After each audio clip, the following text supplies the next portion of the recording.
The war was over, but for millions of children in Germany, childhood had ended forever. No victory parades, no relief, no sense of safety followed the silence of the bombs. Instead, there were ruins, hunger, and streets that looked like graveyards made of brick and dust. In cities like Berlin, Hamburg, and Dresden, children woke up surrounded by destruction so complete that it felt permanent. Entire neighborhoods were reduced to skeletons of buildings. Walls stood without roofs. Staircases led to nothing. Windows opened into empty air. For children born during the war or just before it, this was not devastation. It was normal life. They learned to walk over rubble before they learned to read. Their playgrounds were bomb craters. Their toys were broken helmets, bent metal, and pieces of brick shaped into something imaginary. Many had never seen a city whole. Hunger followed them everywhere. Ration cards promised food, but reality delivered empty plates. Children lined up with adults, holding small tins or bowls, hoping for soup that was often little more than warm water. Bread was precious. Milk was rare. Meat was almost a memory. Parents did everything they could, but there was simply not enough. Children learned early not to ask. They learned to stay quiet when their stomachs hurt. They learned that crying wasted energy. Schools reopened slowly, if at all. Many classrooms had no windows, no heating, no books. Teachers taught while wearing harness and gloves. Children sat shivering, unable to focus, their minds drifting back to hunger and cold. Attendance dropped. Survival mattered more than lessons. Many children stopped going entirely. Instead, they roamed the streets in groups, searching for anything useful. Coal fallen from trains became treasure. Wood scraps meant warmth. Anything that could be traded meant another day of eating. Childhood innocence vanished quickly. These children understood danger. They knew which ruins might collapse, which soldiers could be trusted, and which adults to avoid. They learned when to run and when to stay invisible. Fear became routine. Nights were the worst. Families crowded into single rooms, sealing broken windows with cloth or cardboard. Children slept fully dressed, hats pulled low, sharing blankets stiff with cold. Frost formed on the inside of walls. Some children did not wake up. Illness spread easily among small, weakened bodies. Tuberculosis, pneumonia, and infections claimed lives quietly. Funerals were brief. There was no energy for mourning. For many children, parents were gone. Fathers had died in the war or were prisoners far away. Mothers were exhausted, stretched beyond limits, trying to protect children from a world that offered no mercy. Orphans filled the streets, living in abandoned buildings, forming their own silent communities. They shared food, guarded one another, and learned to survive together. These were the children of the ruins. They did not remember peace. They did not expect help. They only knew that every day was a test, and that growing up meant surviving. As the years passed, survival reshaped these children in ways that lasted a lifetime. They became resourceful, cautious, and emotionally guarded.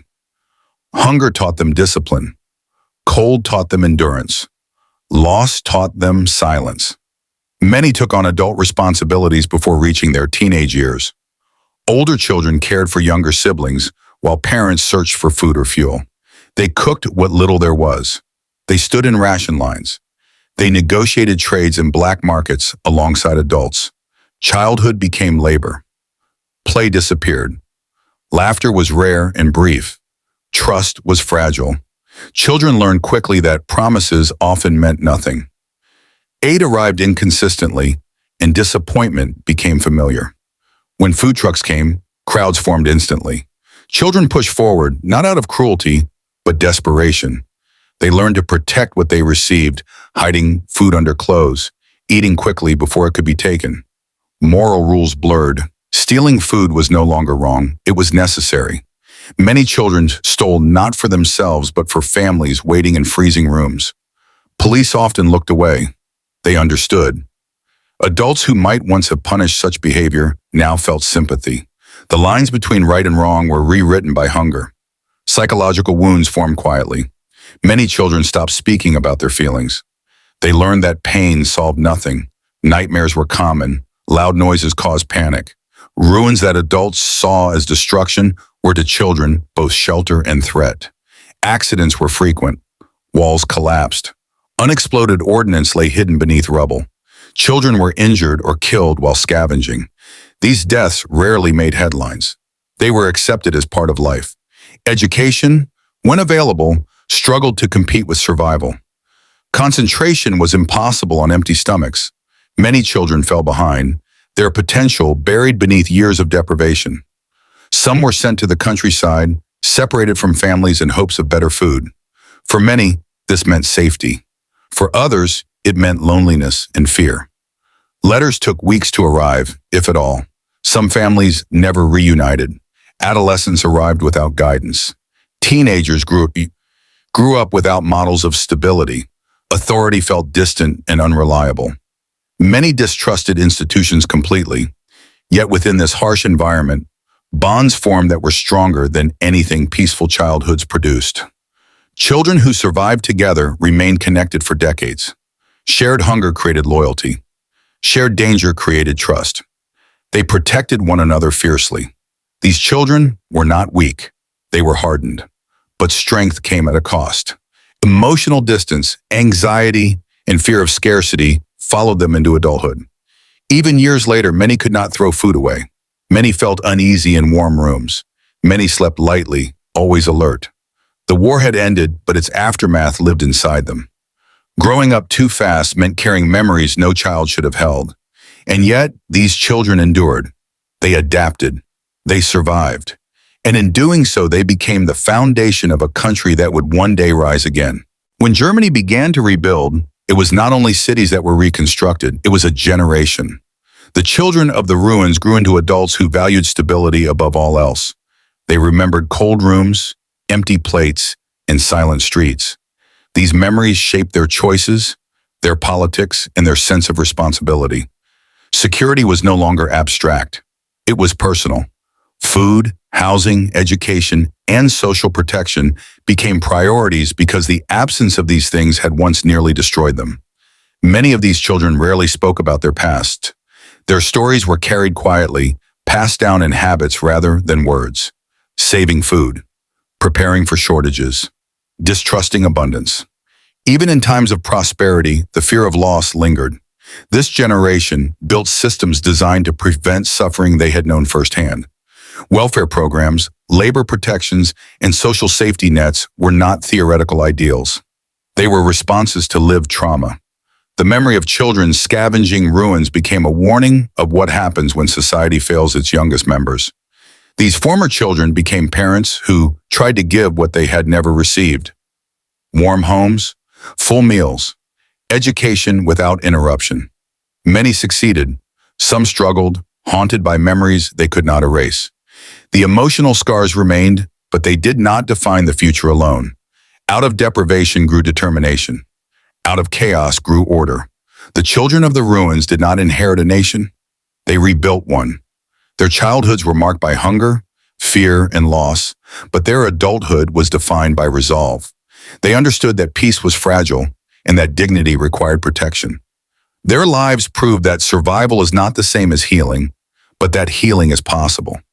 Today the ruins are gone, replaced by modern cities and quiet streets. But beneath them lies a history shaped by children who grew up too fast. Their story is not only about suffering, it is about endurance. It is about the cost of war long after the fighting ends. And it is a reminder that the true aftermath of conflict is carried not by soldiers alone, but by children who must learn to live in a broken world. This was the childhood that shaped a nation, and its echoes remain, written not in monuments, but in memory. As time moved forward and Germany slowly found its footing again, the children of the ruins did not simply forget what they had lived through. They carried it silently. In rebuilt cities with clean streets and new buildings, memories remained hidden beneath everyday life. The sound of falling rubble was replaced by traffic. Empty windows were replaced by glass. But inside many of those who had survived childhood in ruins, the past never fully disappeared. These former children grew into adults who measured safety carefully. They planned ahead. They stored food. They worried when shelves were empty, even decades later. What others called caution was, for them, instinct. They had learned early that stability could vanish overnight. Many avoided speaking about their childhoods, not because they were ashamed, but because words felt inadequate. How do you explain a childhood without warmth, without certainty, without protection? How do you describe growing up knowing that tomorrow was never guaranteed? Silence became their language. They showed love through action, not emotion. They worked relentlessly. They valued order, routine, and responsibility. Chaos had once nearly consumed them, and they refused to let it return. This generation became the quiet backbone of a rebuilt nation. They demanded systems that would protect the vulnerable because they had once been the vulnerable. They supported education, housing, and social care, not as abstract policies, but as safeguards against memories they did not want repeated.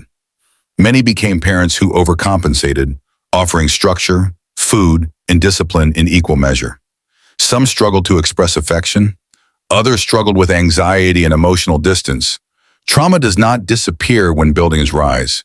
It settles deeper. Yet despite these scars, resilience defined them. They understood cooperation because survival had depended on it. They understood limits because hunger had taught them restraint. They understood peace because they had known its absence. The children of the ruins became adults who valued stability not as comfort, but as survival. And as years passed, their stories faded from public conversation. New generations grew up without seeing ruins or ration cards. The past became history books, documentaries, photographs. But history is not only written in archives. It lives in habits, fears, and values passed quietly from parent to child. Even today, echoes remain in the seriousness with which crises are approached, in the emphasis on preparedness, in the collective memory that whispers what happens when systems collapse. The children of the ruins were not heroes in the traditional sense. They did not choose their struggle. They endured it. Their childhoods were stolen by forces beyond their control, yet they transformed that loss into determination. They proved that survival can shape character, that suffering can inform responsibility, and that rebuilding is not only about walls and streets, but about people who refuse to let history repeat itself. The war ended in 1945, but for these children, its consequences lasted a lifetime. Their story reminds us that the true cost of war is measured not only in destruction, but in the lives shaped long after the fighting stops. This is not just a story about Germany, it is a warning, a reminder, and a testament to the quiet strength of children who grew up too fast, carried silence instead of innocence, and rebuilt a world that once left them with nothing.